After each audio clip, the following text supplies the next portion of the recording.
Ronel Barbon, LSA Cooperators of Agricultores de La Paz Coconut and Livestock Agriculture Cooperative, located din sa Barangay La Paz, Zamboanga City.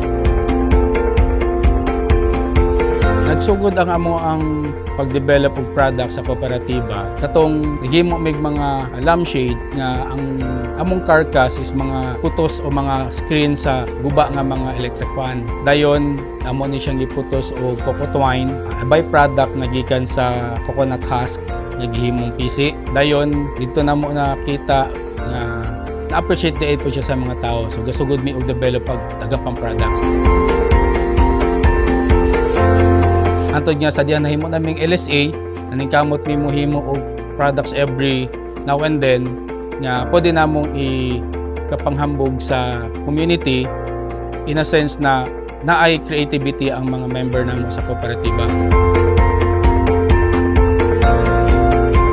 So kana ang mga byproducts, basura ra na siya sa lubi after coconut production or even dili sa coconut production, naaragin siya normal lang.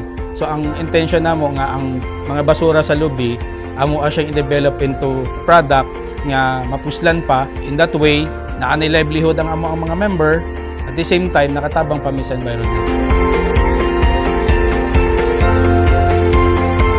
Although ang amo ang champion product o commodity is coconut byproducts, pero ang kooperatiba nakapribilehiyo nga makadawat og 50 heads of milking carabaos. So katong carabao nga nadawat namo 48 ato mga bayi intended for milking. So sila yang nanganak nang amo ang pipila sa mga carabao, gasugod nami og gatas, mo nang gasugod ni ron og himo og flavored milk og ice cream.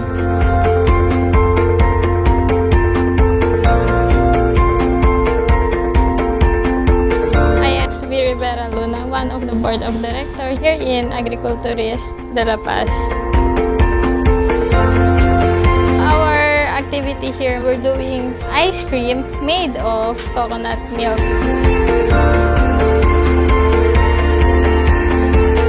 What makes our product unique is we use the coconut milk instead of creamer in our ice cream.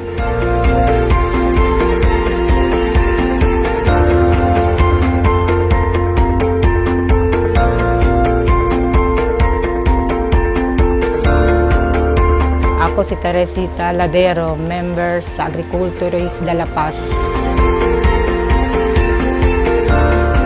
Manada kami receive ayuda na coconut farmer. Manada kami aprende training na coconut farmer.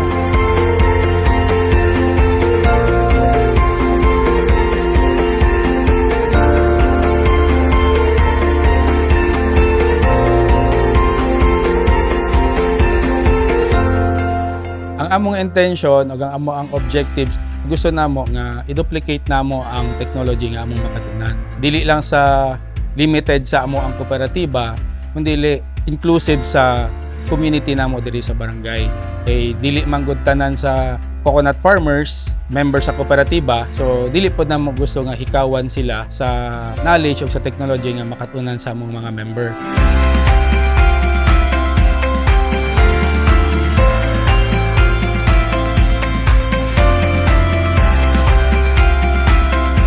Dako kayo ang impact sa LSA kay sa una manggod maghimo may product niya magsige brown out din sa mukha. So usay ma-discourage mo himo padayon sa product kay magsige brown out malabay ra.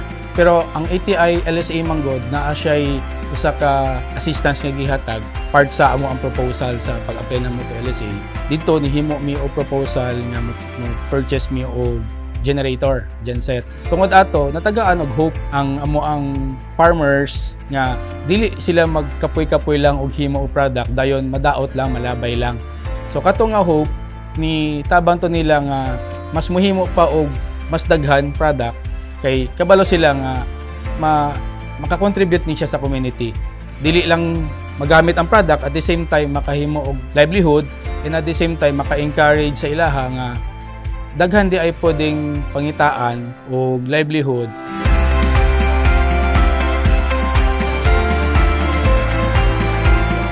Ang LSA nitabang nga i-boost ang self-esteem sa grupo tungod kay ang ubang agency like ang PCC nitabang man sa training So kato nga training sa PCC gikan, nya ang assistance karon sa LSA, once amo na to siyang i-implement ang program, ang LSA karon ang mohimo og program na para makapacitate na in a higher level, high skill level ang training niya para sa paghimo og dairy products.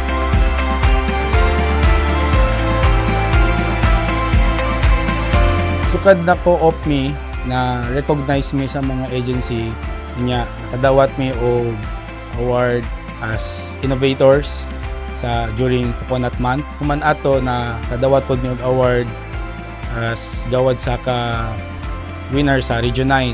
After that, na qualified me as finalist for the national to represent the region sa Gawad Saka for dairy enterprise.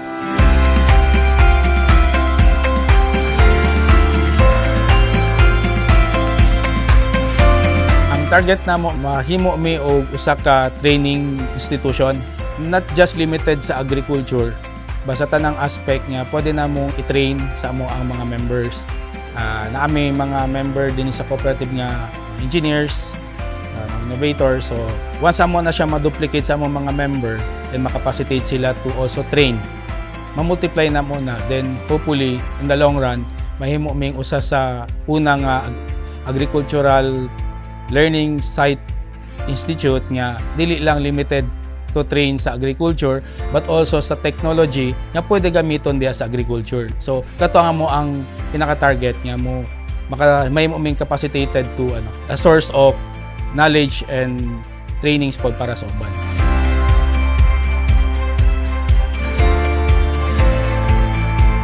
Para sa mga co-farmers nako, gina-encourage nako sila. Himuon nila ang ilahang kaya o dili lang sila mo depend sa kung saan na ilang nakatunan.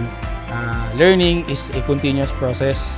Walay bata, walay tigulang pag-abot sa kahibalo. Dapat ready ta pirmi, andam ta mo dawat pirmi sa bagong innovations, bagong technology kay mutabang na nato para ma-enhance ang ato ang economic capacity. Para po sa mga young ones, students, always aim to gain knowledge, and ang learning site for agriculture is one type of vehicle nga mutabang sa ilaha unya nakanindot kay libre man kasagaran ang training sa LSA. Sila mo duol to train us, so always take advantage of that privilege kay dili man tanang training institutions muhatag ana in a free basis.